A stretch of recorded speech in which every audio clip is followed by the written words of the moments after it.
নমস্কার বন্ধুরা, আজকে চলে এসেছি আমার দইয়ের একটা নতুন আবিষ্কার নিয়ে। ধনেপাতা দই। এই ধরনের দই কি আপনারা আগে কখনো দেখেছেন বা খেয়েছেন? আমি কিন্তু কখনো খাইনি, তাই ভাবলাম যে জিনিসটা একটু ট্রাই করেই দেখি। কিন্তু দইটা দেখুন বসেছে কত সুন্দর, আমি দেখাচ্ছি। এই জাস্ট আমি দইটা 7-8 ঘন্টা বাদে আপনাদেরকে এসে ঢাকনাটা খুলে দেখাচ্ছি কত সুন্দর বসেছে, চাপ হয়ে বসে গেছে। আর ধনেপাতাটা দেখতেও কত সুন্দর লাগছে, কালারটা একদম যেন মনে হচ্ছে দেখুন যে একদম কাঁচা ধনেপাতা। জাস্ট মানে আমি এক্ষুনি বোধহয় দুধের ওপর দিয়েছি, সেটাই বোধহয় দেখাচ্ছি, কিন্তু কালারটাও খুব সুন্দর লাগছে। আপনাদের সাথে সেটাও শেয়ার করলাম। তা চলুন চলে আসি ধনেপাতার হিস্ট্রিতে। তা ধনেপাতা কিন্তু খেতে আমার এত ভালো লাগে, ধনেপাতার ওপর প্রচণ্ড।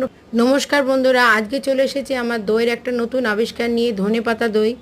দেখুন দইটা দেখতে কত সুন্দর লাগছে, সেটাই আমি আগে আপনাদেরকে প্রথমে দেখাচ্ছি, তারপর দইয়ের ইতিহাসটা আমি পরে শেয়ার করছি।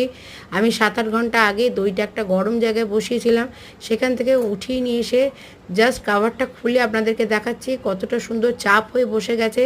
আর ধনে পাতাগুলোকেও দেখতে কতটা সতেজ লাগছে। আর এবার আমি দইটা ফ্রিজে ঢুকিয়ে দেবো। ফ্রিজে ঢুকিয়ে দিলে এটা আরও চাপ হয়ে বসে যাবে এবং ঠান্ডা হলে দইটা খেতে আরও ভালো লাগবে। তা ধনে পাতা দিয়ে আপনারা এইভাবে আরেকবার ট্রাই করে দেখতে পারেন। তা যাই হোক, ধনে পাতা আমার তো প্রচণ্ড প্রিয়।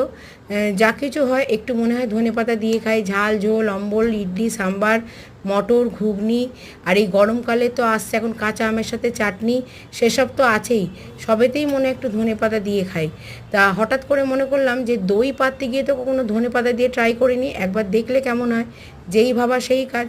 যেইভাবে আমি দই বসাই এই ভিডিওতে আমি মানে আগে আমি আপনাদের সাথে শেয়ার করেছি কিভাবে দই আমি বসাই, ঠিক সেম প্রসিডিওরে দইটা বসিয়ে তার উপরেই কয়েকটা ধনেপাতা দিলাম ছড়িয়ে। ভাবলাম যা হয় হোক, একবার ট্রাই করেই দেখি কি হয়। তা যাই হোক, দেখুন দইটা কত সুন্দর বসেছে, আমি কেটে দেখাচ্ছি। মানে একটা সফট টেক্সচার, মানে মুখে দিলেই যেন মিলিয়ে যাবে। দারুণ একটা হালকা